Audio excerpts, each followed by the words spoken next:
Hey YouTube, Rando here. So I got some fire kits I wanted to share with you guys today. These are mostly just my Keychain fire kits. Some of them are complete fire kits, some of them are tender boxes and whatnot, but we're going to go over all of them real quick and share them with you. I'm going to try to do this video kind of quick. Some of them have just been redone and just added a little bit of bank line to, but I don't know what's been showed on my previous videos, so we're just going to show them all. And I just keep them all on these carabiners and use them as I use them. Now I know I've showed this one before. This is the two Stormproof homemade matches, as well as the striker off in there you can see. And then a big piece of fat wood. And then in between these two matches, which these matches, there's 1, 2, 3, 4, 5, 6 heads. There's 3 heads on each match. There's 2 up top. And then as you burn it down, you can put it out until... And then there's another Strike Anywhere match inside here. So you can get quite a bit of fires out these matches if you had to. And then I just wrapped it in bank line. Let's find one that's kind of similar. Also, inside of these, I've started adding little razor blades. Just the little ones with the cardboard on them. Just so that I could have something to process this fat wood with, in case I don't have a knife on me, which I always have a knife on me, but it's better to be safe than sorry. If you're building it, say it's an emergency kit, then it needs to be, you need to be prepared for not having a knife. Maybe you broke it or whatever. Here's one we took, and we've kind of waterproofed the matches themselves, encased them in tape and a little bit of plastic. But there's 10 Strike Anywhere matches in here, and I've included a striker. Just to, you know, make it easier to strike. But even if the striker got wet, because the striker's not wrapped, it's actually underneath them, you could still strike them, because they're Strike Anywhere matches. You could strike them off your fingernail if you had to. And again, there's another razor inside of that. Let's see. Same thing here, and you could actually see the razor in there on this one, that little piece of metal right there. I don't know if the camera's picking it up or not, or even if I'm in screen, because I can't see the viewfinder, but there's a little piece of metal right there. That's the razor blade. You can see there's the cardboard on the other side. And I took a UST. Can't remember if it's a Strike Force, Spark Force. I think it's a Strike Force. And again, just took some bake line and wrapped it around a piece of fat wood. I could process that with the razor blade and ignite it with the UST.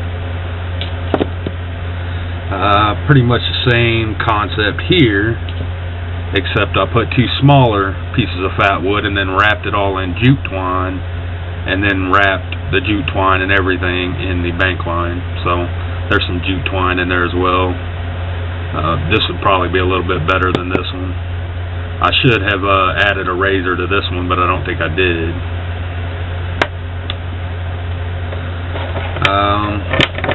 Let's see.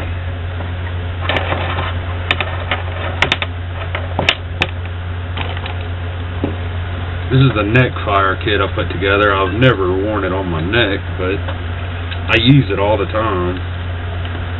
If I'm trying to ignite something, it's usually with this fire starter right here. It's the Coglins. And I put the striker on there. The striker's kind of useless. It just doesn't work very well. And then again, just a piece of fat wood. I like fat wood. It's one of my favorite tenders. It's usually, if I'm building a fire, there's fat wood involved, so a lot of fat wood in all my kits.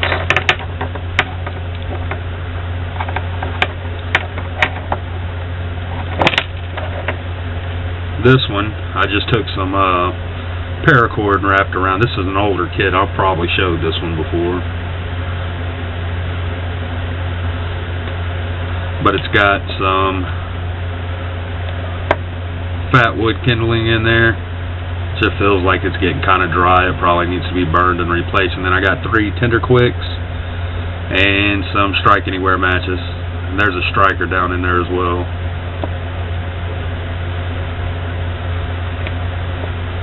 I like those Tender Quicks. I bought some, but I'll never purchase any more. I mean, it's just so much cheaper to do Vaseline cotton balls or something along those lines. This was a whistle. But I have a lot of whistles, So what I did is I drilled the whistle part out, because it came up to like right here.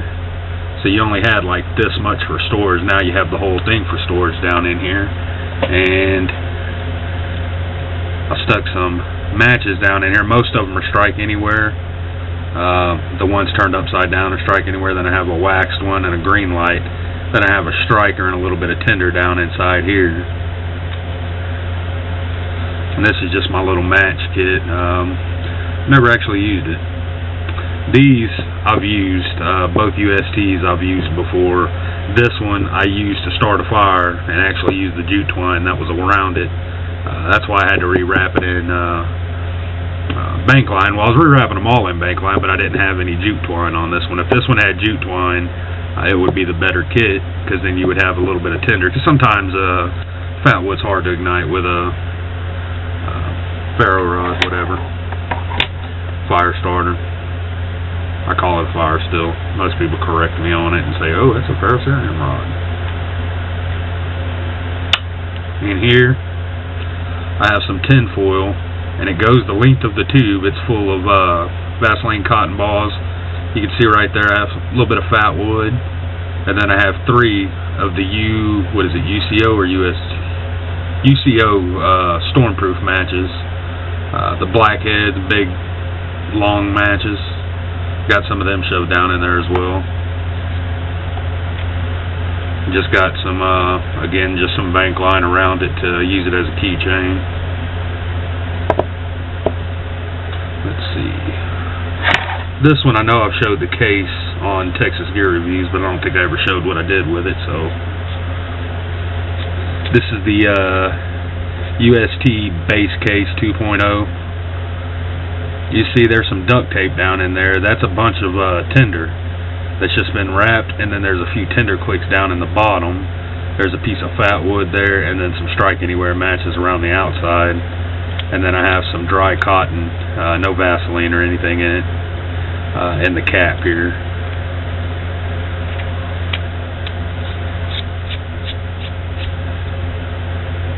And this was actually supposed to go with one of these, and it was going to be my fire kit, and then I ended up picking up the larger UCO Strike Force, Spark Force, whichever one's the larger one.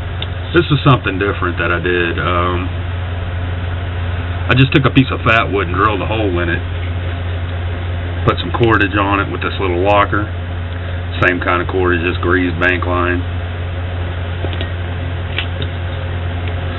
You can see it only goes that far down in there, so I have all this for tinder all the way around it. Even if you get this thing thin, it's not going to break off, but it stores the rod right into the piece of fat wood itself, which I thought was kind of cool. Locks everything down so nothing can come out. Kind of stays together like the Bear Grylls fire starter that I've showed on a different video. Now this next one's my boat kit. We've showed this kit before, but it's changed quite a bit. We've water tested it to see if it was waterproof. It's not so waterproof. It's very water resistant, but it's not waterproof. However, as long as it doesn't get submerged, it doesn't get wet. So if water's just raining on it or it's just splashing down or something, we're fine with this. And I have some pieces here, a piece of fishing cord wrapped to the paracord, and then I have some bank line underneath it that I can attach our extra boat keys to, and it's got a floater on it, so those will float as well. But this whole kit will float above water, and it's pretty watertight when it's just floating. However, when it's submerged, we haven't tried it now that we've wrapped it.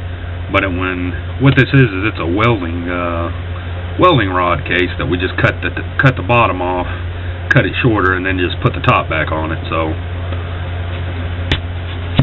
you can see there that material doesn't allow for, this doesn't sit flush with this, so it allowed water to get in when it was submerged. But it did float fine with everything in it. I actually had to weigh it down with tools to do this submerged test. And then we got some tinder clicks in here. See, 2, 4, 6, 7 of them. Which those things work great, man. I wish they weren't so expensive. I'd buy them. These are the cheaper knockoff stormproof matches. They were. They're windproof anyways. I don't know how waterproof they are. They say they are, but I know they're fairly windproof.